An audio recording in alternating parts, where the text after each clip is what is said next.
Ada juga yang ada di TikTok. Selamat datang di ibadah ya. Saudara, terima kasih. Saat ini seperti biasa ibadah sore ya menjelang malam ya.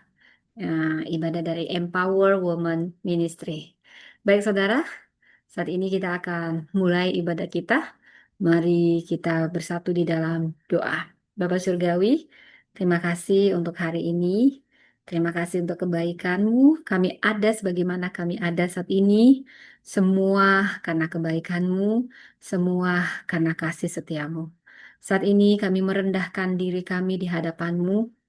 Kami mau mendengarkan firman-Mu. Ya Roh Kudus, tuntunlah hamba-Mu ini. Sembunyikan hamba di balik kuasa salib-Mu.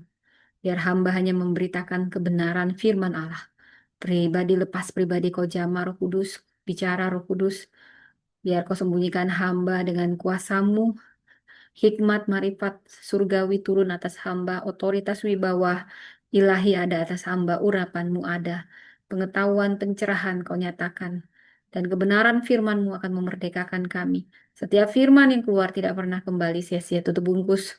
Kami semua dengan kuasa darah Yesus dan kami mematahkan segala siasat, segala hal-hal yang mencoba menghalangi pemberitaan firman Allah. Keakuan manusia dipatahkan oleh kuasa darah Yesus. Kami menyiapkan hati kami seperti tanah yang subur. Berfirmanlah Tuhan di dalam nama Tuhan Yesus. Amin, amin, amin. Salam saudaraku yang ada di TikTok. Siapkan Alkitab Anda, saudaraku, karena nanti kita akan banyak membuka firman Tuhan. Maaf ya, saudara. Tadi saya pikir sudah ada di sebelah. Baik, aku percaya Alkitab adalah firman Allah yang menuntun hidupku, memberiku kemenangan dengan menuntunku di jalan Tuhan. Terima kasih, selamat bergabung bagi Anda yang baru bergabung. Dan saat ini, saudara, saya memberi judul firman Tuhan ini, Tuhan tidak mencari yang mampu, tapi yang mau. Sekali lagi, saudara, Tuhan tidak mencari yang mampu, tetapi yang mau. Saudara, saya mau memberi subjudulnya, saudara, karena yang sedikit di tangan Tuhan bisa menjadi mujizat besar. Wow, wow, saudara. Anda yang mendengar ini bukan suatu kebetulan, saya percaya pada saat ini, pada saat firman ini diberitakan, ada mujizat terjadi saat ini, saudara. Saya percaya sekali mujizat Allah bekerja di sini, saudara ya. Pada saat firman ini diberitakan, yang sakit disembuhkan, dan yang mempunyai masalah keuangan, saudara, terutama Anda, bukan suatu kebetulan ada Tuhan mau bicara, saudara. Ya, saudara yang kekasih, saya akan memulai dengan mengajak kita semua coba bayangkan saudara, bagaimana kalau Anda bersama tim Anda, ini kaitannya dengan pembangunan ya saudara ya, pembangunan gereja ya saudara. Yang Anda doakan bersama seluruh tim gereja, yang Anda perjuangkan penuh dengan kerinduan, tetapi Anda bergantung pada 3 orang kaya. Anda pikir, wah, kami punya 3 orang kaya di gereja kami, pasti aman gitu ya. Nggak cuma satu, tapi bisa 3 gitu ya. Nah, karena mereka punya rumah besar, mobil mewah, rekening mereka pun pasti penuh gitu ya. Nah, lalu kita semua orang-orang yang terbiasa berpikir ini harus orang kaya, ini kerjaan orang kaya, ini para donatur. Nah, tiba-tiba Tuhan membuat ketiga orang kaya ini tidak ya bisa bersamaan atau apa. Pokoknya semuanya hilang, pindah ke kota lain, saudara. Bagaimana tiba-tiba kalau mereka yang kita tunggu-tunggu, kita harap-harapin dananya, tapi tiba-tiba pindah kota, saudara. Gimana perasaan Anda? Gimana kalau mereka hatinya ternyata tidak bergerak, saudara? Apa yang Anda pikirkan, saudara? Apakah saat pembangunan sedang berlangsung Anda akan ciut dan Anda menghentikan pembangunan? Tentu tidak ya saudara ya. Kita tidak bergantung pada orang kaya saudara. Mau Anda saat ini sedang membangun apapun saudara, ini temanya tentang pembangunan ya saudara ya. Karena gereja itu tidak dibangun oleh kemampuan segelintir orang kaya. Saya ulang. Gereja, bangunan gereja itu tidak dibangun oleh segelintir kumpulan orang kaya, saudara ya.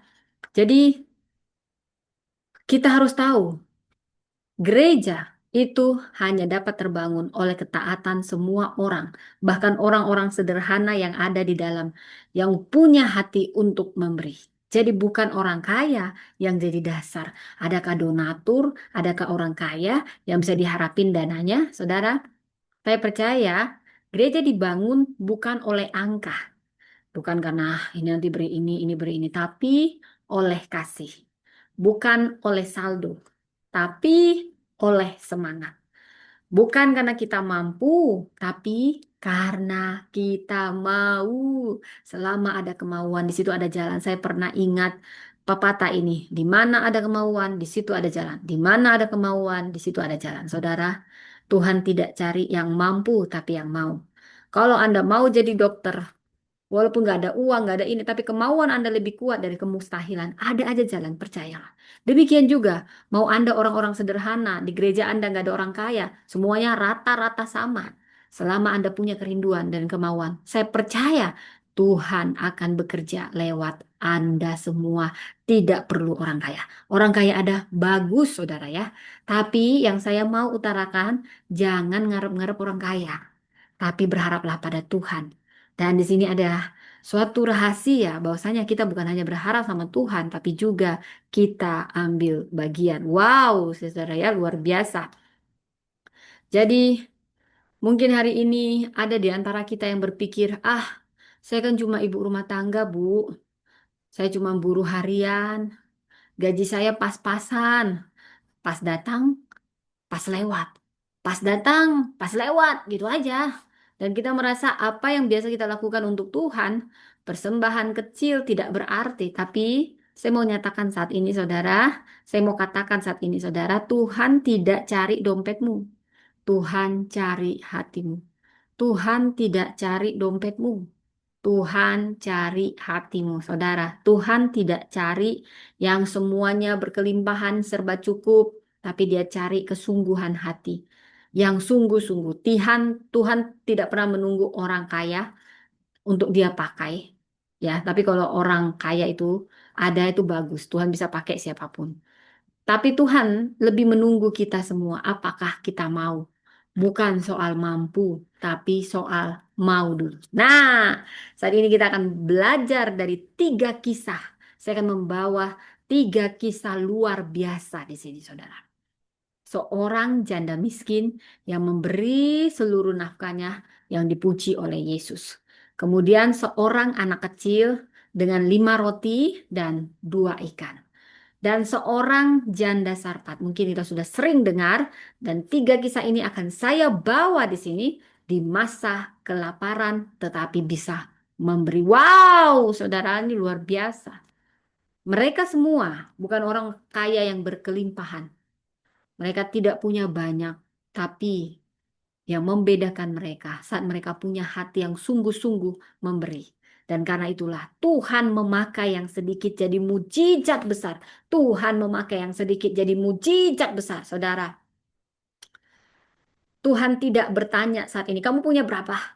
Ada nggak 1 M di rekening? Ada nggak 10 juta di rekening?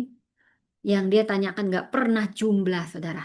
Tapi yang dia tanya kerelaan. Maukah kamu memberi apa yang kamu punya? Wow, ini kalau pertanyaan begini dihadapkan ini agak-agak gimana ya? Kalau kita semua memberi dengan hati, pasti. Kalau Anda sedang membangun gereja, gereja itu pasti jadi. Kalau Anda memberi hati, pasti jadi. Di dalam Tuhan pasti jadi. Ini ada jaminan di dalam Tuhan ya. Bukan karena ada orang kaya di dalamnya, ada yang finansialnya kuat, percayalah. Karena kita, Tuhan lebih lihat ketaatan kita, kemauan kita, dan kepercayaan kita. Dia yang akan mencukupkan semuanya. Saudara, mari kita baca dari Markus 12 ayat 41 sampai 44, yaitu persembahan janda miskin. Nanti saya bacakan, kita akan kupas saudara ya, Markus 12 saudara ya. Silakan kita baca Alkitab ya, Markus 12. Dikatakan di Markus 12 ayat 41 sampai 44 demikian firman Tuhan. Ayat 41 sampai 44. Persembahan seorang janda miskin. Pada suatu kali, Yesus duduk menghadapi peti persembahan dan memperhatikan bagaimana orang banyak memasukkan uang ke dalam peti itu. Banyak orang kaya memasukkan jumlah yang besar. Ya bagus. Ya bagus orang kayanya memasukkan dengan jumlah yang besar ya. Nah, lalu datanglah seorang janda yang miskin dan ia masukkan 2 uang tembaga, yaitu uang receh terkecil. Yesus memanggil murid-muridnya dan berkata kepada mereka, "Sesungguhnya aku berkata kepadamu, janda miskin ini memberi lebih banyak daripada semua orang yang memasukkan uang ke dalam peti persembahan. Sebab mereka semua memberi dari kelimpahannya, tetapi janda ini memberi dari kekurangannya semua yang dimilikinya, yaitu seluruh nafkahnya." Amin, amin, amin, saudara. Terpujilah nama Tuhan ya, saudara. Kalau membaca ini, saya tersentuh, saudara. Tersentuh sekali. Jadi, ada penjelasan di ayat 41 ini di mana Yesus dengan sengaja dia mengamati cara orang memberi. Jadi ini bukan sekedar jumlah yang sedang diamati oleh Yesus, berapa ya yang dipersembahkan orang demi orang. Dia melihat motif hati. Kenapa dia memuji sang janda tapi tidak memuji orang kaya, saudara? Nah ini luar biasa, saudara. Dia sedang melihat motif hati. Motif hati di balik tindakan lahiriah. Orang kaya memberi banyak, namun Yesus menyoroti bagaimana mereka memberi, bukan berapa banyak, saudara ya. Dari sini kita belajar, kita merenung, kita berefleksi. Ternyata Tuhan melihat bukan hanya jumlah yang kita berikan, tapi bagaimana keikhlasan, pengorbanan, dan kasih yang menyertai pemberian itu. Bila kita melihat dari Markus 12 ayat 42, lalu datanglah seorang janda miskin dan ia memasukkan 2 peser, yaitu 1 duit. Saudara, ini maksudnya apa 2 peser ya? Kalau kita lihat lepta ya, peser, lepta. Ini jumlah uang paling kecil pada zaman itu, saudara. Jadi secara ekonomi hampir tidak berarti. Namun status janda, jadi kita ini harus tahu konteks budaya. Secara kontekstual pada zaman itu, janda itu identik dengan kemiskinan. Makanya kalau Tuhan itu banyak ayat Alkitab yang membela janda-janda. Janda miskin yang dibela ya, terutama bukan janda kaya. Nah, beda janda sekarang sama janda dulu, saudara. Kalau janda dulu itu selain kayak aib gitu, kasihan gitu ya, saudara. Karena dulu wanita dibatasi, nggak boleh kerja. Ya otomatis ya dia bergantung pada laki-laki, karena yang boleh kerja hanya laki-laki. Nah, dulu belum ada era Kartini di era mereka gitu ya, saudara ya. Tapi Yesus banyak melakukan terobosan terhadap kaum perempuan, transformasi. Jadi pada zaman itu kalau udah janda itu kasihan. Makanya kalau nggak ada janda, nggak ada anak itu kayak aib, saudara. Nah, makanya saya ingat kisah Tamar, saudara. Sampai dia itu harus Levirat, hukum Levirat adiknya. Nah, Tamarnya nggak dapat anak juga, saudara. Ya, itu kayak aib gitu ya bagi dia. Nah, jadi kalau zaman itu dikatakan janda itu identik dengan kemiskinan, ketidakberdayaan sosial, dan tindakan janda ini namanya pengorbanan total, saudara. Kalau kita ngasih, ya kita punya uang 50 juta, kita ngasih 5 juta, udah bagus ya, saudara ya. Nah, tapi ini bagi dia karena dia memang janda miskin, udah janda miskin lagi, janda lagi konteks budaya itu pasti miskin. Miskin nggak punya uang. Itu sama kalau misalnya orang kaya punya 50 juta, si janda ini hanya punya 2 peser. Itu sama sebenarnya jumlahnya. Walaupun yang dikasih si janda ini 2 peser, itu sama seperti dia memberi uang kalau dalam bentuk kekayaan si kaya ini 50 juta, bukan 5 juta. Nah, itu bedanya memberi dari kekurangan dengan memberi dari kelimpahan, saudara. Jadi pada zaman itu identik dengan kemiskinan dan ketidakberdayaan sosial. Tindakan janda ini pengorbanan total. Janda ini mungkin nggak punya uang lagi, mungkin jadi pengemis ya ini, saudara. Karena Dia memberi bukan dari kelebihan, dia aja nggak punya, tapi dia beri semua yang ada sama dia. Karena dia nggak tahu mau beri apa lagi. Kalau orang kaya, mungkin dia beri 5 miliar uangnya yang dia beri udah bagus, saudara. Kalau dia mau ngasih 50 juta, tapi itu hanya sepersepuluhnya, saudara. Janda ini 100% dia beri. Karena memang itulah yang ada pada dia, saudara. Karena dia nggak berdaya. Dia berkorban total. Dia memberi dari kekurangannya. Jadi pemberiannya ini dia itu udah bergantung Tuhan, aku nanti nggak tahu lagi mau kemana siap ini, saudara. Ya, ini pemberian mencerminkan iman dan ketergantungan yang penuh pada Allah, saudara. Jadi kita membaca dari ayat 43 di mana Yesus memanggil muridnya dan memuji si janda ini. Yesus sedang mengubah paradigma duniawi yang memandang besar kecilnya pemberian dari jumlah. Ini menjadi paradigma kerajaan Allah yang menilai dari hati dan pengorbanan dalam standar Allah. Yang kecil bisa menjadi besar, saudara. Dan yang tampak besar bisa tidak berarti, saudara ya. Jadi Tuhan memanggil muridnya untuk melihat dengan caranya. Bukan sekedar secara lahiriah. Ini mengajak kita untuk menilai diri dan orang lain dengan kasih dan kerendahan hati. Kalau kita baca dari Markus 12 ayat 44 di mana dikatakan si janda memberi dari kekurangan, kalau orang kaya memberi dari kelimpahan. Saudara, ini punya kesimpulan yang sangat kontra, saudara. Orang kaya memberi dari kelebihannya. Sementara ini nggak terasa berat kalau memberi dari kelebihan. Tapi si janda ini memberi dari kekurangan. Ini artinya seluruh yang ada padanya, seluruh nafkahnya. Ini berat ini, saudara. Jadi persembahan janda ini mencerminkan penyerahan total, iman sejati, dan kasih yang tulus. Hati yang tulus seperti merpati, hanya kau yang memiliki. Ya, saudara. Jadi memberi bukan hanya soal berapa, tetapi sejauh mana hati kita ini melekat pada Tuhan dan bukan pada harta, saudara. Dari sini ada pesan teologis yang sangat penting. Tuhan itu melihat hati dan pengorbanan, bukan jumlah lahiriah. Iman sejati itu tampak dalam kesediaan memberi bahkan dari kekurangan. Ketulusan, penyerahan kepada Tuhan itu lebih berharga daripada persembahan yang besar namun tanpa hati, saudara. Kalaupun kau kasih 50 miliar, saudara, tapi hatimu nggak di situ, nggak nggak betul-betul tulus, ada akal bulus, ada yang lain-lain, itu nggak ada guna juga. Saya berguna sih, sangat berguna. Tapi Tuhan lebih melihat motivasi hati kita, saudara. Mari kita belajar itu memberi dengan hati yang penuh syukur dan percaya. Ya, saudara, jangan bandingkan persembahan kita dengan orang lain. Tuhan menilai itu berdasarkan hati, saudara. Jadi dalam kekurangan pun kita tetap bisa menjadi berkat jika kita rela dan percaya. Dalam kekurangan pun kita bisa jadi berkat jika kita rela dan percaya, saudara ya.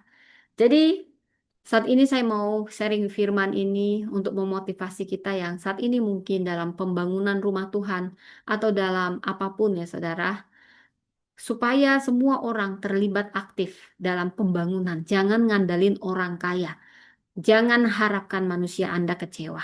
Bukan karena besar kecilnya jumlah, saudara percayalah, tapi karena ketaatan dan kemauan hati. Yesus memuji pemberian yang kecil dari hati yang besar, saudara.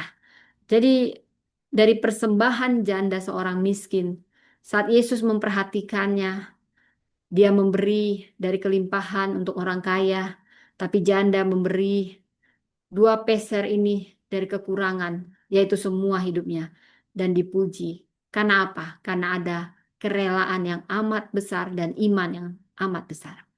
Saudara, ada banyak latar belakang historis yang mau saya paparkan dulu dari kisah janda miskin yang dipuji Yesus ini. Bila kita lihat dari peti persembahan di Bait Allah. Jadi Bait Allah itu, kalau mau cerita ya, kenapa sampai Yesus ngamatinya gitu ya.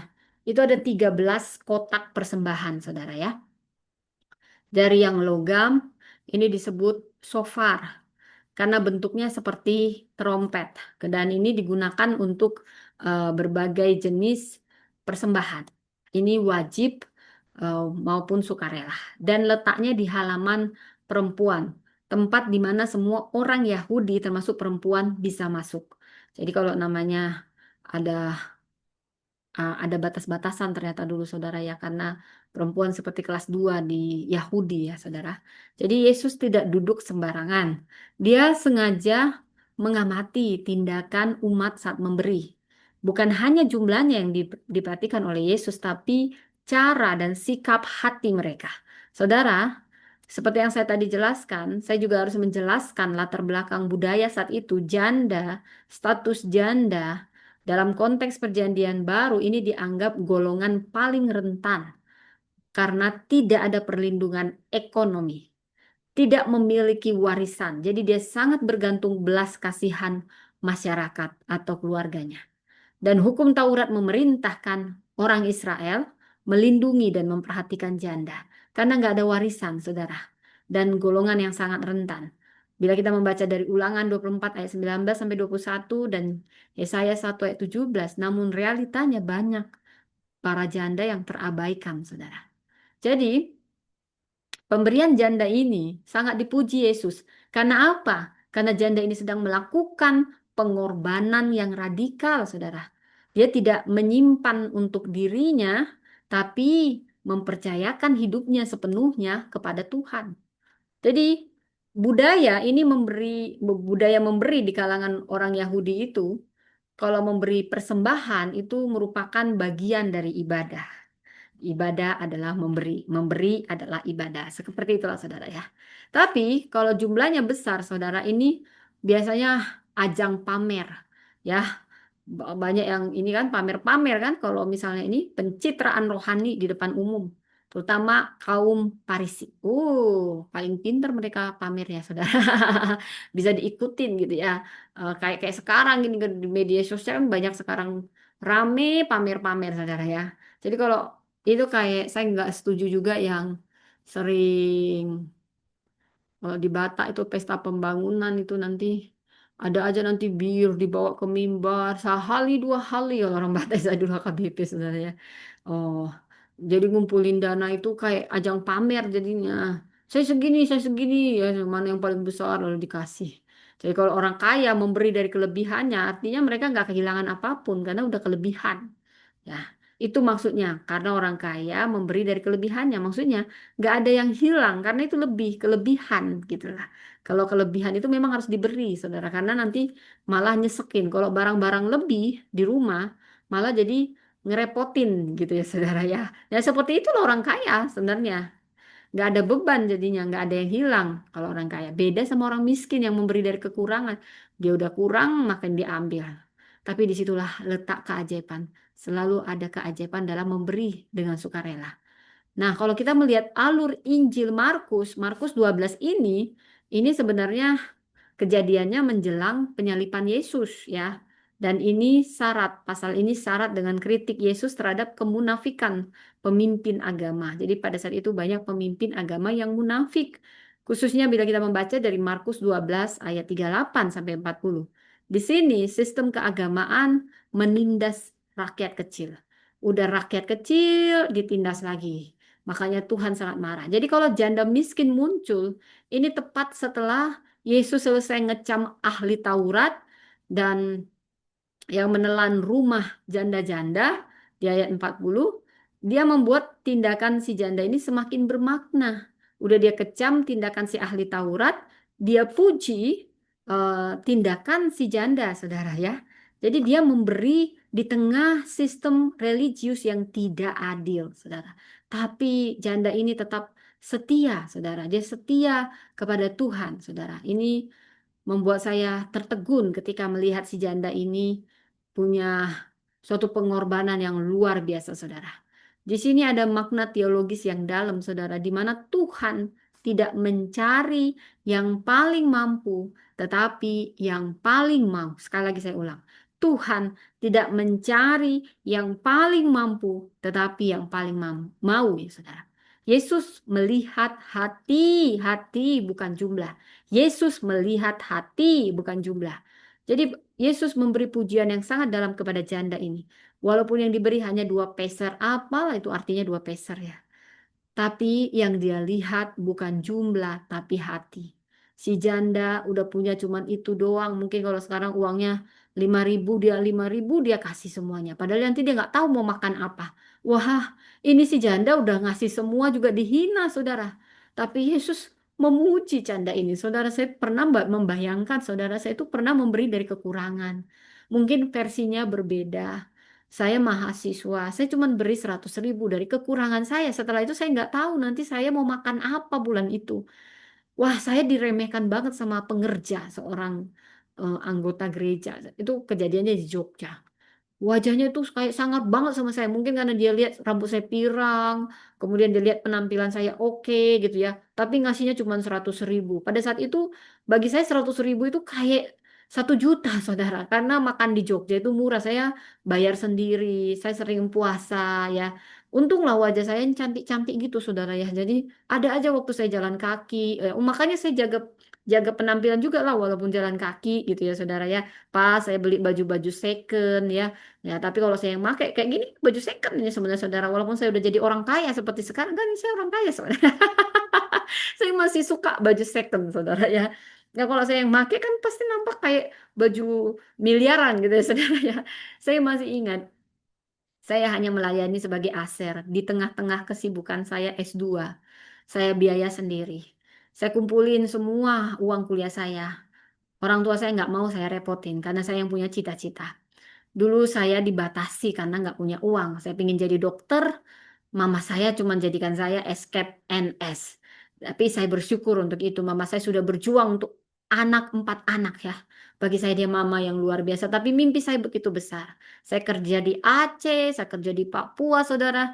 Saya belum ke Papua. Setelah tamat S2 baru ke Papua. Di Aceh saya kumpulin uang. Jadi yang saya kumpulin itu cukupnya untuk bayar langsung lunas biaya S2. Tapi biaya hidup ternyata lebih mahal daripada biaya S2-nya gitu, saudara.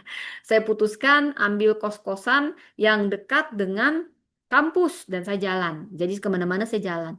Eh, Paling saya nebeng-nebeng, ada aja yang berbelas kasihan sama saya. Ada aja nanti cowok yang ngajak saya makan gitu ya. Saya disitulah hiburan, penghiburan gitu ya, saudara. Wah, itu ceritanya. Jadi kita itu ditantang untuk memberi. Saya nggak mau memberi berutang, nggak mungkin saya berutang. Udah saya makan aja syukur gitu ya, pendidikan ini harus selesai. Tapi uang saya cuma tinggal 100.000. Dan orang pasti nggak percaya saya cuma punya uang segitu, saudara. Dan saya nggak mau ngerepotin orang tua saya. Saya sudah janji. Jadi itu makan saya dan saya berpuasa Tuhan kalau saya mau puasa, saya puasa. Tapi ini yang saya punya. Tapi saudara saya diremehin. Karena yang dilihat mereka jumlah. Mereka nggak tahu hati saya. Mereka nggak tahu itu udah uang terakhir di bulan terakhir, saudara ya. Orang mungkin ngasih 10 juta, saya ngasih 100.000. Karena penampilan saya dilihat agak padahal itu baju-baju second baju saya, saudara ya. Rambut saya pun pirangnya ya ya pirang-pirang cat-cat sendiri gitu ya, saudara ya. Itu pun juga sebelum kuliah gitu ya, saudara. Tapi mereka nggak percaya kalau itu uang satu-satunya gitu ya, saudara ya. Nah, itu tahu baru saya ingat Yesus memuji si janda miskin. Saya bilang, Tuhan, saat ini saya seperti janda miskin. Janda miskin yang memberi, kau tahu Tuhan, ini tinggal ini uang saya. Saya nggak mau nyusahin mama saya kalau saya nggak bisa beri, nggak mungkin saya berutang gitu ya, saudara ya. Dan oh, itu saya mau nangis diremehin juga gitu ya. Saya bisa lihat dari wajahnya. Apalagi saya pekah kok dengan wajah-wajah yang meremehkan. Karena saya biasa diremehkan gitu. Waktu saya jalan kaki saya diremehin teman saya. Karena saya tetap rapi walaupun jalan kaki. Dibilang kayak seles gitu ya. Saya udah telan lah itu semua gitu ya. Belum lagi kita ngadepin orang-orang yang sirik sama kita. Tapi ada juga. Selalu ada penghiburan Tuhan. Selalu ada teman yang baik juga ya kan. Walaupun kita dikatain, agak-agak direndahin. Tapi ada yang memuji. Kamu luar biasa, kamu masih jaga penampilan walaupun kau jalan kaki kemana-mana. Iya dong, karena saya berharap ada yang traktir saya makan gitu ya. Boleh susah tapi menikmati hidup strategi. Dari situ saya tahu, saya nangis karena saya hanya bisa memberi segitu dan agak direndahin. Tapi saya ketika membaca tentang kisah janda ini, saya nangis kayak nyesek gitu. Tuhan, kau tahu itu yang aku punya. Dan Tuhan tidak pernah dipiutang, saudara. 2 minggu kemudian, entah dari siapa dia kasih untuk saya makan, saudara ya. Jadi saya makannya satu kali, saya nggak bilang sama orang tua. Kalau saya itu berjuang, saya harus puasa, bukan karena saya begitu kudus gitu ya. Tapi saya itu karena udah terlanjur buat keputusan, saya mau sekolah, sekolah ya sekalian supaya saya keluar dari Medan gitu saudara ya karena saya nggak jadi nikah gitu malu gitu ya malah yang mantan saya udah nikah jadi saya ini mau keluar dari kota Medan biar nggak dikasihani gitu ya ya jadi begitulah ceritanya jadi saya tahu yang dimaksud Tuhan ini dia melihat hati hati yang tulus bukan melihat jumlah saya pernah melihat dan saya pernah diremehkan saya tahu rasanya diremehkan ketika memberi dan orang tidak tahu tapi Tuhan tahu. Saya tahu perasaan si janda ini ketika saya membaca kisah ini itu menyentuh saya. Saya pernah jadi janda itu. Dan Tuhan ingat. Dia bilang, kau memberi dari semua yang kau punya. Bahkan kau tidak tahu Tuhan aku besok mau makan apa. Tapi aku mau beri. Aku mau beri dari kekuranganku. Dan aku tahu apa yang dipikirkan Tuhan tentang janda ini. Sama seperti dia mengatakan, ya putriku, kau tidak akan kubuat kelaparan. Walau orang semua menyepelekan dan gak percaya kau cuma bisa ngasih 100.000. Saudara, dari situ saya bersuka cita kalau mendengar ini, saudara. Kalau mendengar kisah janda ini. Tuhan tidak lihat yang mampu, tapi Tuhan lihat yang mau, saudara. Anda tidak harus kaya baru bisa memberi, saudara. Tapi jangan beri yang sisa-sisa, tapi beri dari yang terbaik yang Anda punya. Tuhan tidak akan pernah di, eh, dipiutangi. Dia pasti akan memberi lebih dari yang Anda minta. Inilah yang kita teladani janda ini, dia memberi seluruh nafkahnya dengan tentu ini butuh iman dan didasari oleh kasih yang besar. Bukan karena formalitas atau pamer apa yang mau dipamerin sama si janda ini, saudara. Tapi Allah itu begitu baik. Dia peka, dia melihat sampai kedalaman. Inilah prinsip kerajaan Allah. Kecil di tangan manusia, tapi akan besar di tangan Tuhan. Sekali lagi, kecil di tangan manusia, tapi akan besar di tangan Tuhan. Tuhan tidak terikat oleh angka, tapi ketaatan. Dalam pembangunan gereja saat ini mungkin ada di antara Anda atau dalam pelayanan yang membutuhkan keuangan. Saudara, Tuhan tidak menuntut kita memberi seperti orang lain. Tapi Tuhan ingin kita setia dan kita rela memberi sesuai kemampuan, bahkan dari kekurangan kita, saudara. Karena ketaatan itu lebih besar daripada nominal. Sekali lagi saya ulang, ketaatan itu lebih besar daripada nominal, saudara. Iman yang besar ini menghasilkan tindakan radikal. Iman yang besar ini menghasilkan tindakan yang radikal.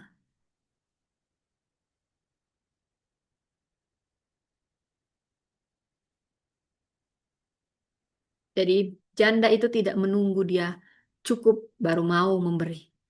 Tapi yang dia lakukan, dia memberi karena dia percaya. Dia percaya pada Tuhan. Bahwa Tuhan cukup baginya. Wah ini menyentuh saya. Saya tahu rasa janda ini. Saudara kalau saya ingat para janda, saudara itu beda janda sekarang sama janda dulu. Janda dulu itu betul-betul aib gitu. Apa ya sedih sekali kalau janda gitu saudara.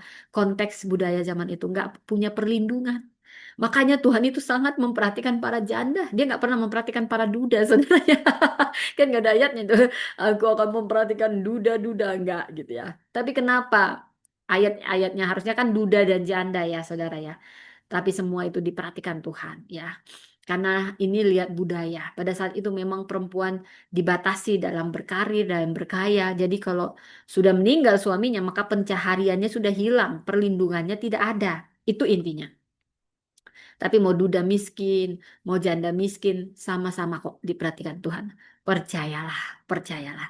Jadi dari sini saya ingin firman Tuhan ini memotivasi kita semua. Kalau Anda dalam masa pembangunan rumah Tuhan ya, saya punya banyak teman yang mengundang saya untuk khotbah dalam pembangunan ya saudara ya, pembangunan rumah Tuhan. Jadi ini bukan karena Anda harus mampu dulu, Anda kaya dulu baru Anda mau taat. Anda baru mau dan taat, saudara. Tapi yang saya mau katakan di sini, Tuhan bisa memakai yang sedikit menjadi mujizat besar. Saya ulang, Tuhan bisa memakai yang sedikit menjadi mujizat besar. Jadi jangan tunggu berkecukupan baru memberi, tapi mulailah dari hati yang mau taat.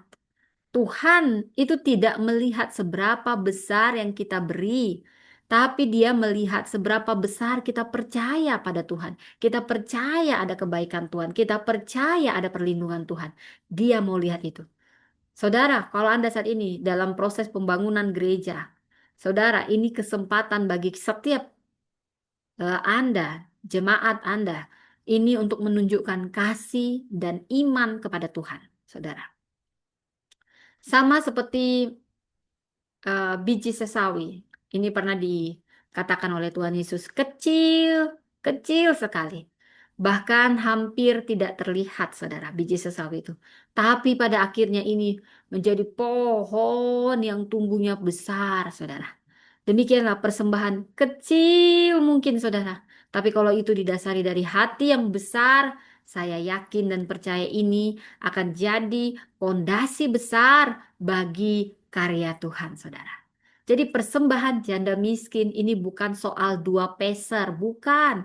Ini soal hati yang percaya dan taat. Hati yang percaya dan taat.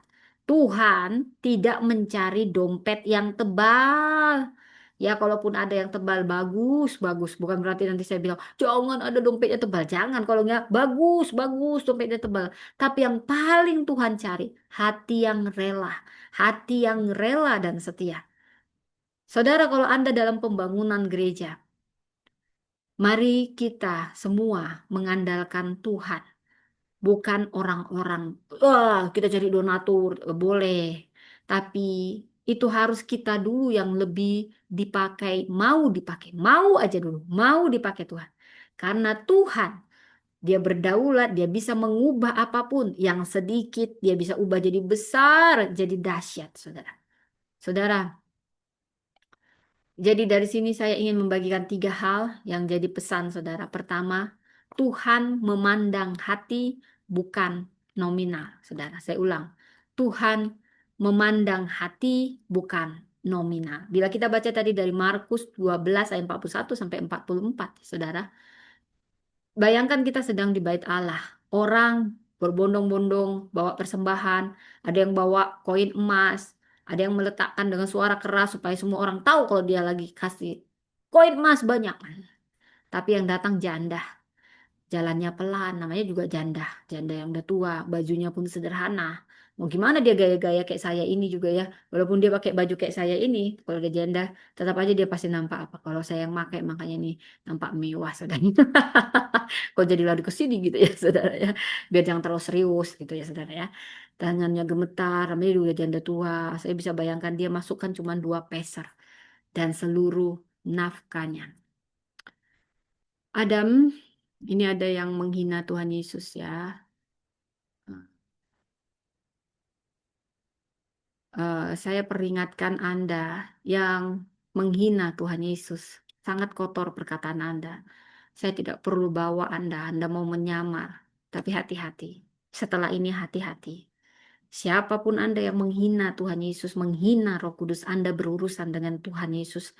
Anda berurusan dengan Roh Kudus. Tapi tadi saya ingat, kamu Adam, tulisannya ya. Ya, kami mengampuni Tuhan, Engkau yang berperkara dengan Adam dan siapapun manusia yang sedang saat di sini.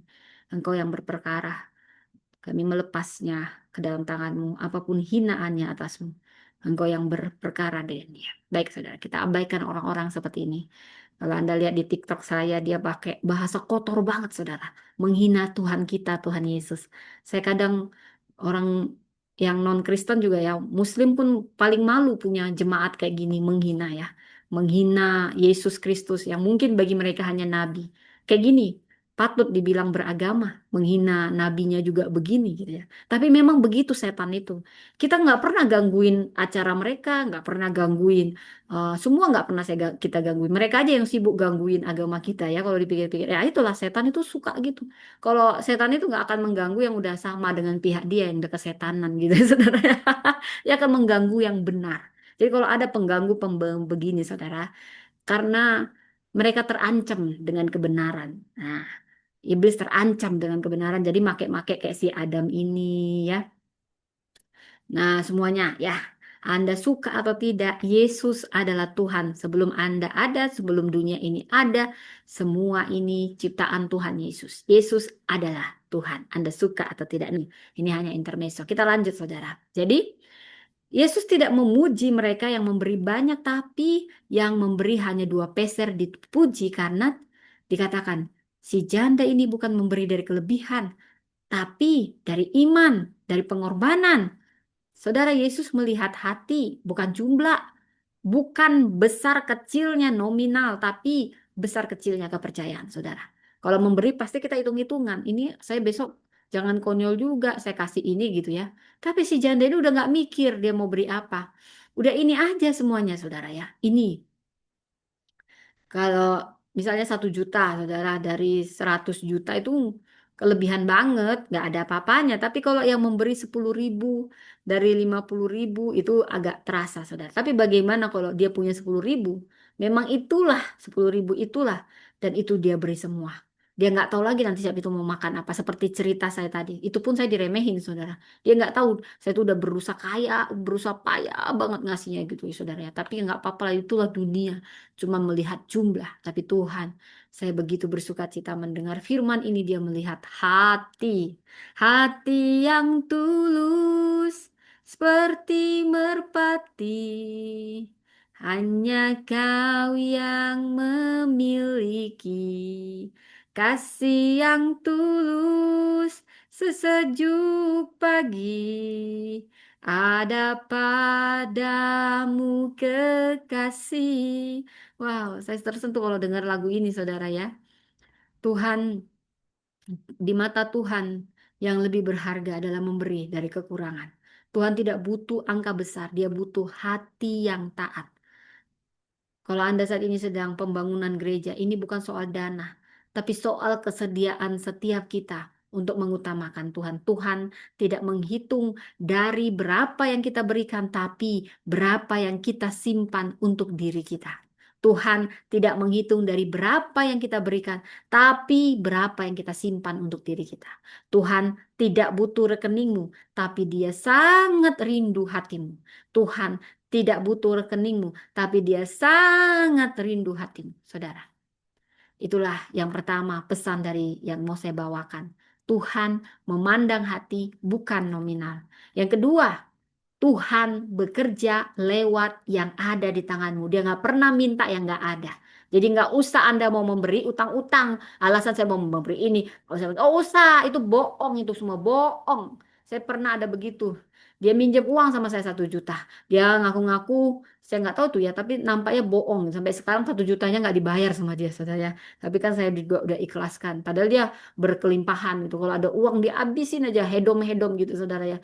Ngomongnya tuh nyebelin banget. Aduh, aku ini baru ngasih gelang sama kakakku. Dia ngasih hadiah berlebihan. Entah itu bohong atau enggak. Terus gara-gara itu dia kekurangan dan dia minjem dari saya. Saudara. Nggak habis pikir juga saya begini gitu ya. Tapi ya kelihatan sih orang-orang yang kayak gitu ya. Karakternya nggak baik ya, saudara. Kalau Anda yang mendengar ini, Anda bertobat ya. Anda bertobat. Jadi mari kita membaca dari Yohanes 6 ayat 9 sampai eh, Yohanes 6 ayat 9 ya. Itu intinya Yohanes 6 ayat 9 dikatakan, saudara, bagaimana ya, Yohanes 6 ayat 9. Yohanes 6 ayat 9 dikatakan demikian. Di sini ada seorang anak yang mempunyai 5 roti jelai dan 2 ikan. Tetapi apa artinya itu untuk orang sebanyak sebanyak ini, saudara? Jadi di ribuan orang pada saat itu, kisah dari 5 roti 2 ikan, mari kita masuk lebih dalam bagaimana kisah ini sebenarnya. Ini ribuan orang duduk lapar, sudah lapar. Murid-muridnya pasti panik lah. Yesus ini udah pada lapar. Tapi datanglah seorang anak kecil, dia hanya bawa 5 roti 2 ikan. Bukan untuk pesta, hanya bekal untuk makan siang dia. Tapi saudara, bekal itu diserahkannya kepada Yesus. Kadang berapa banyak sih dari kita cuman egois. Ah, ini kan untuk makan siangku. Ah, disuruh beri, aloh. Aduh, ini yang sedikit-sedikit lah, pakai otakmu ya kalau mau minta-minta. Kau lihat ini, udah sedikit. Ini ya, untuk kami aja ini. Mikir dong kau. Ah, bisa aja kan anak kecil ini. Dan kalau kita mau jujur, banyak kita yang melakukan hal seperti ini. Kita bilang, aduh, aku ini kan juga bawa untuk aku hemat, untuk diriku, untuk anak-anakku. Kamu tuh minta yang mustahil. Tapi aku juga pernah kok ngelakuin gitu, saudara. Aku kan nggak ngerepotin kamu. Kok kamu ngambil bagian aku? Aku juga pernah kok seperti itu, saudara. Tapi memang konteksnya ini orang sirik banget sama saya, gitu ya. Kalau Yesus, saya percaya karena dia tahu siapa Yesus, makanya dia beri kepada Yesus apa yang dia punya. Ini anak sebenarnya over pede gitu loh ya. Ini makanya saya suka iman seorang anak kecil. Coba kalau yang bawa itu mama-mama kayak saya, pasti duluan yang saya bilang, Yesus ini nggak cukup, ini nggak cukup gitu loh. Udah ya, biar kami aja dulu makan ya. Aku lapar Yesus. Mungkin aku kayak gitu kalau misalnya mama-mama. Tapi itu yang Yesus suka ya. Kenapa ini anak kecil dia diem dan dia memberi? Karena dia lebih percaya sama Yesus daripada orang tuanya. Dia lebih percaya sama Yesus daripada murid-murid percaya. Makanya dibilang Yesus, milikilah iman seperti anak kecil. Yesus begitu dikagumi, saya yakin ini anak kecil karena ada juga anak kecil pelit gitu loh. Makanya saya ajari anak saya, jangan sampai kamu pelit ya. Jangan kamu sama pelit sama temanmu.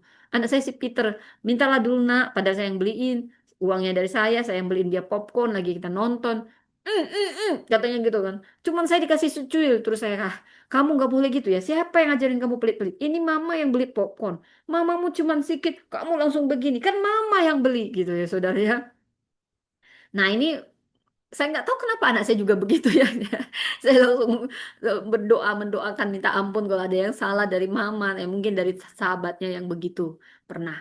Nah dari sini saya sedang lebih dalam memahami ini anak. Ini anak, dia lebih kagum sama Yesus daripada kekaguman para murid kepada Yesus. Kalau ini anak gak pernah kagum sama Yesus, mungkin dia gak akan mau memberi atau ngaku-ngaku. Karena aku punya temen, dia punya makanan. Siapa sini punya makanan? Sedikit pun gak apa-apa, sedikit pun. Tetap aja dia gak mau ngasih, padahal dia masih anak kecil. Udah bohong dia kecil, saudara. Saya yakin ini anak-anak kalau dia pelit, dia akan sembunyikan 5 roti 2 ikan itu untuk keamanan bagi diri dia. Karena saya waktu kecil pernah punya teman seperti ini, saudara. Tapi yang saya mau duluan puji dari anak kecil ini, ada yang berbeda dari dia. Waktu dia punya 5 roti 2 ikan, dia nggak sembunyikan itu. Nah, orang kan lebih dulu, aduh, cuman segini lah ini kayak cuman basa-basi, nggak usah lah gitu ya. Tapi ini anak kecil pede, dia ngasih. Dia bilang, aku punya 5 roti 2 ikan. Nah, paling murid ya, aduh, kamu ini terlalu pede banget. Pasti mungkin gitu murid-muridnya. Tapi aku tersentuh. Ini yang memberi untung bukan bapaknya yang lagi megang. Mungkin kalau bapaknya, nak sembunyikan itu untuk makan kita. Nak lihat ini 5.000 orang. Kita aja amankan diri, amankan posisi. Lagi pula salah siapa nggak bawa makan gitu kali ya. Kalau misalnya bapaknya, mamanya, atau om tantenya yang megang. Tapi ini anak kecil. Dia langsung bawa 5 roti 2 ikan. Dia pede banget. Saya yakin dia pede ini juga karena dia sudah sering sekali mendengar kisah Yesus. Karena dia tahu dia sedang memberi pada siapa. Bukan pada orang biasa tapi pada Yesus. Karena itulah 5 roti 2 ikan. Oh, aku punya. Dia melihat apa yang dia punya. Dia bersyukur dengan apa yang dia punya. Ini memberi saya rema tersendiri, saudara. Yesus bukan hanya sekedar kasih mereka makan, tapi dia sedang menguji iman para murid dan orang-orang. Dan Yesus sangat tersentuh. Ini walaupun dia hanya punya 5 roti, dia nggak sembunyikan. Dia nggak cari aman dengan keluarganya. Apa yang dia punya, karena lebih dia tahu. Oh, aku percaya, aku pernah dengar Yesus melakukan mujizat. Pasti dia nanti bisa rubah 5 roti 2 ikan ini. Saya yakin sekali, karena si anak ini juga sudah punya iman bahwa Yesus akan melakukan sesuatu. Mungkin yang dia pikir mungkin bukan seperti yang Yesus akan lakukan, mungkin nggak nyampe situ, saudara. Tapi Yesus selalu melakukan lebih dari yang dapat kita pikirkan saat kita punya hati yang mau, saat kita punya hati yang tulus, saudara. Dan anak kecil ini cuman mempersembahkan apa yang dia punya. Saudara itu sudah memuji, dia memberi apa yang dia ada sama dia, bukan yang nggak ada diada-adakan, saudara. Dan lihat, Yesus memberkatinya. Mulai dia mengucap syukur. Ingat, bersyukur saudara. Bersyukur, lihat apa yang ada, bukan yang nggak ada. Karena itu akan menjadi pintu mujizat. Ada mujizat dalam bersyukur. Nah, apalagi lagunya saudara? Aku lupa saudara ya. Lalu dipecah-pecahkan. Kenapa harus dipecah-pecahkan? Karena itu nanti banyak-banyak tubuh Kristus akan dipecah-pecahkan. Banyak menyebar gitu ya. Makanya kita ini tubuh Kristus yang terpecah, saudara ya. Jadi kita ini dan dipecah-pecahkan bertambah banyak lagi, kok nggak habis-habis dan ribuan orang kenyang saudara, dan mujizatnya berawal dari penyerahan yang kecil. Dia nggak sembunyikan yang kecil ini. Dia pede dengan yang kecil. Ini yang aku punya. Tuhan ingin kejujuran. Tuhan ingin kemurahan hati. Tuhan hanya tanya yang kita punya. Dia nggak pernah tanya yang aneh-aneh. Bisa nggak kau ubah ini jadi minta yang terbaik, kumpulkan uang. Nah, Tuhan nggak pernah seperti itu. Apa yang ada padamu?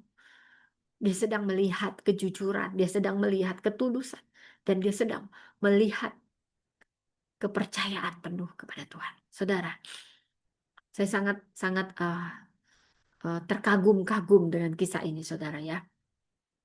Jadi mujizat itu berawal dari penyerahan kecil. Tuhan tidak bertanya berapa banyak yang kamu punya, tapi maukah kamu menyerahkan yang ada di tanganmu itu? Anak ini tidak berkata, oh ini untuk aku aja lah. Aku kan yang nyediain 5 roti 2 ikan ini untuk aku, untuk mamaku. Ya makanya 5 roti gitu ya, 2 ikan. Kami bagi-bagi, kami 5 orang.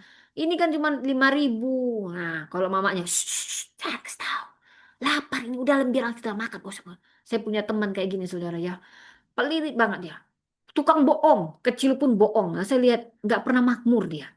Terjadi seperti yang dia katakan. Jadi jangan di sini ada yang suka bohong ya saudara ya. Kalau ya katakan ya, tidak, tidak. Mungkin yang membuat Anda tidak diberkati adalah karena Anda suka bohong. Masalah kecil aja Anda bohong bilangnya. Uang nggak ada. Nggak ada, bohong. Ada nggak kamu dapat? Nggak ada, padahal nggak diminta. Hanya diuji kejujuran saudara ya. Saya harus tegas di sini. Bagi Anda-Anda yang suka bohong-bohong kecil ya, itu Tuhan perhitungkan saudara. Apalagi kalau kita pendeta suka bohong ya.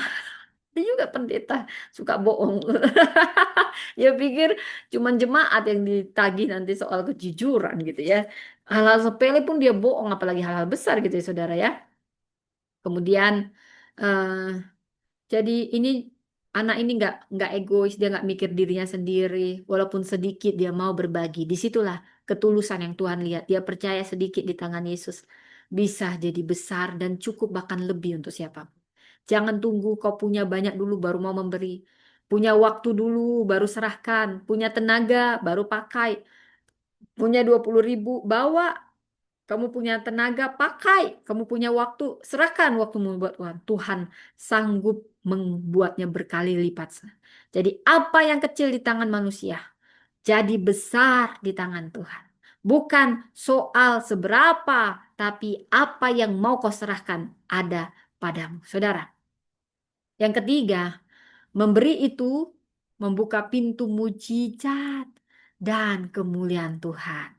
Ya gimana mau datang mujizat ya kalau kamu nggak pernah belajar memberi. Mari kita belajar dari janda Sarfat dan Elia. Dia menyuruh Elia pergi ke Sarfat, bukan ke rumah orang kaya, tapi ke rumah janda. Wah ini saya pernah bawa. Si Elia pun terkejut, ah Yesus aku bukan ini belum, dia nggak nyebut Yesus, dia bilang Allah, Allah nyuruh aku pergi ke rumah janda. Oh pasti ini jandanya janda kaya. Lalu ketika dia tiba di tempat itu dia pun merenung, kok gue disuruh ke janda miskin? Aduh aku nih hamba Tuhan yang terkenal kok minta makan sama janda miskin. Kalau janda kaya masih mending, ini janda miskin. Apa kata dunia bos? Apa kata dunia saudara?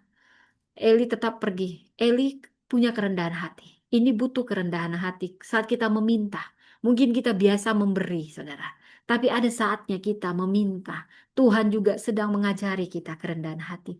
Saudara, kalau kita minta sama orang kaya mending. Ini mintanya sama yang miskin gitu ya, saudara. Kadang mungkin aja yang janda sarpat ini nggak punya otak kamu ya, dasar kamu. Nabi nggak punya otak, lihat laku di janda miskin. Janda itu harusnya ditanggung oleh negara. Janda miskin itu harusnya dipelihara. Lu minta-minta, lu hamba Tuhan besar loh. Minta sama janda miskin, pakai otak gitu ya. Kasar banget gitu ngomongnya. Tapi si janda sarpat tidak melakukan itu. Dia apa yang dia punya? Dia nggak bohong. Udah orang miskin juga banyak bohong. Yang sedikit juga dia sembunyiin. Mulutnya udah biasa bohong. Anda sekali bohong akan sering bohong-bohong, saudara. Ini yang menghalangi Anda diberkati. Jadi kalau Anda sulit diberkati, coba tanya gue suka bohong nggak ya? Gitu ya. Kalau dibilang segini, bilang segitu. Jangan berbohong, ya saudara ya. Jangan bohong. Itu penghalang berkat, ya saudara. Ya kalau lebih baik Anda diem atau punya strategi. Ada, tapi begini jujur. Ya, jangan bohong ya. Ya, walaupun yang Anda hadapi orang kaya ya, jangan suka bohong. Si janda ini nggak bohong. Aku punya hanya ini. Karena yang datang memang Elia ini kan terkenal, hamba Tuhan yang terkenal, ya nabi yang terkenal. Dia sangat menghormati nabi, ya. Kadang orang yang dalam kemelaratan nggak tahu lagi menghormati hamba Tuhan gitu ya, saudara ya, karena dia melarat gitu ya. Mungkin dia udah kepahitan gitu sama Tuhan, nggak ada. Biasanya sih ada dua kemungkinan, kepahitan atau dia bergantung penuh sama Tuhan. Jadi segenggam tepung yang dia ada, ya dia jujur dan cukup satu kali makan aku mati, dia jujur. Ya, dia jujur apa adanya. Tapi Elia berikan sama aku. Elia tetap kayaknya kalau dalam konteks ini nggak tahu diri banget gitu ya, saudara. Tapi Elia memang disuruh dan dia taat. Dan janda ini taat. Keduanya sama-sama punya ketaatan. Keduanya sama-sama punya kerendahan hati. Dan disitulah mujizat terjadi. Saat taat, rendah hati. Taat, rendah hati, saudara. Dan apa yang terjadi? Tepungnya nggak habis, minyaknya nggak kering. Terjadi mujizat loh, belum habis, belum habis. Ambil lagi tempayan. Dan selalu mujizat itu tidak datang setelah kelimpahan. Mujizat datang karena ada ketaatan, bahkan dalam kekurangan, ada kerendahan hati. Tangan yang terbuka akan memicu langit terbuka. Tangan yang terbuka akan memicu langit terbuka. Mungkin saat ini kau berkata, aku aja udah susah. Mikir dong, masak lagi disuruh memberi, harus taat memberi. Tapi saat kau taat, kalau itu dari Tuhan, saudara, Tuhan pasti pelihara. Tuhan tidak pernah permalukan. Saat ini mungkin Anda dalam pembangunan gereja dan Anda hanya cari-cari donatur. Kenapa bukan Anda mulai memberi, berdoa dan meminta Tuhan melipat gandakan? Bagus ada donatur, bagus ada orang kaya, bukan berarti saya tentang, saudara. Tapi jangan kamu berharap pada manusia, berharaplah sama Tuhan. Boleh kamu jalin koneksi, tapi jangan jadi orang kaya ini yang kau bebani. Ini semua tugas kamu, tugas kamu, tugas kamu karena kamu orang kaya, aku orang miskin. Wah, kamu beneran miskin terus. Kalau kamu mau kaya, belajar memberi. Saudara, kaya hati. Yang saya umpamakan duluan, kaya hati ya saudara. Ya, bukan kaya cuman harta gitu ya saudara ya. Jadi saat kita memberi, itu akan membuka pintu mujizat. Tapi harus ada kita memberi. Memberi bukan kehilangan. Memberi itu investasi dalam kerajaan surga. Pintu mujizat itu hanya dibuka oleh ketaatan sederhana. Pintu mujizat terbuka bahkan dari ketaatan sederhana. Saudara, hari ini Tuhan tidak mencari orang yang punya ratusan juta, tapi Dia mencari siapa yang mau taat. Siapa yang berkata, Tuhan ini milikku. Memang gak banyak, tapi aku percaya kau sanggup buat jadi besar. Kau sanggup buat jadi besar. Saudara, mari kita renungkan apakah kita sudah memberi. Walaupun saat ini kita dari kekurangan. Kalau kau dijamah Tuhan, beri. Jangan tahan, jangan tahan saudara. Memberi dari kelebihan itu biasa. Tapi bukan berarti, wah karena aku disindir-sindir terus. Ya, jangan juga memberi kelebihan bagus. Karena banyak juga orang kaya makin pelit. Aneh gitu ya saudara ya. Kalau dia sudah memberi, bagus, bagus. Ya, yang kaya juga bukan berarti Tuhan benci orang kaya. Tuhan senang orang kaya. Lydia orang kaya dipakai Tuhan ya. Jangan juga kita anti orang kaya nggak ada salah. Gue tahu tuh rasanya. Gue orang kaya dimarahin, gue orang miskin dimarahin. Dia bingung gitu ya. Jadi atau dari ketaatan, saudara. Yang paling penting di sini ketaatan, kerendahan hati. Apa kita hanya menunggu cukup atau mau percaya Tuhan yang mencukupkan? Tunggu cukup dulu atau kita percaya dulu bahwa Tuhan pasti mencukupkan. Itu dua hal yang berbeda, saudara. Percayalah di tangan Tuhan yang kecil jadi besar, yang kecil jadi besar, yang sedikit jadi mujizat, yang sedikit jadi mujizat, dan yang taat tidak akan dibiarkan kekurangan, saudara. Amin, amin. Nah, ini yang di TikTok ya, segini dulu. Jadi saudara, intinya saya rangkum. Tuhan memandang hati yang mau, bukan dompet yang penuh. Tuhan memakai apa yang kecil, bukan yang sempurna, apa yang ada denganmu, bukan yang tiada dipaksakan ada. Tuhan akan nyatakan mujizat lewat tangan yang terbuka memberi. Hanya yang punya hati terbuka untuk memberi, dia akan menikmati mujizat. Karena itu saudara, mari kita semua andil dalam pembangunan rumah Tuhan. Ya saudara, anda boleh beri lewat doa, terutama doa, doa, apa-apa doa, bohong nggak ada doanya, bohong kalau nggak ada doanya, doa kekuatan. Lalu ada juga tindakan dana, dana, minta hikmat dari doa. Pasti Tuhan kasih hikmat setelah Anda berdoa. Saya yakin sekali kalau Anda doanya sungguh-sungguh, ada hikmat setelah itu. Saya yakin sekali. Kemudian tenaga, kalau kita nggak punya uang cukup, paling tidak tenaga jangan udah nggak ngapa-ngapain, males gitu ya saudara ya. Kemudian pikiran, itu pemberian, ide, strategi ya saudara ya. Relasi ya. Pokoknya diajak aja urusan mau nggak mau, diserahkan pada Tuhan, biar Tuhan melembutkan hatinya. Asal kita ambil andil, ada bagian kita. Ya saudara, share tentang info pembangunan ya. Walaupun Anda kayak dipikir, aduh pasti ini mau minta uang nih. Paling tidak Anda sudah berusaha, saudara. Tuhan menghargai. Tuhan menghargai. Tapi jangan Anda malah menilap-nilap uang yang udah dikumpulkan. Ya, itu dosa besar nih. Ya, jadi jangan pernah remehkan 10.000 rupiah pun, 50.000. Kalau itu yang Anda memang mampu dan Anda bisa, Tuhan sangat menghargainya, saudara. Kalau itu terutama memang disertai hati yang mau taat. Hati yang mau taat, Tuhan bisa pakai apapun untuk membangun kemuliaannya dimanapun, saudara. Jadi saya mau tutup dengan cerita seorang nenek tua. Dia datang ke gereja, dia bawa batu bata dan dia berkata, ini saja yang bisa saya beri untuk pembangunan gereja. Karena memang dia cuma punya batu bata, namanya dulu nenek-nenek. Dia pun entah tinggal di mana gitu ya. Mungkin nggak ada.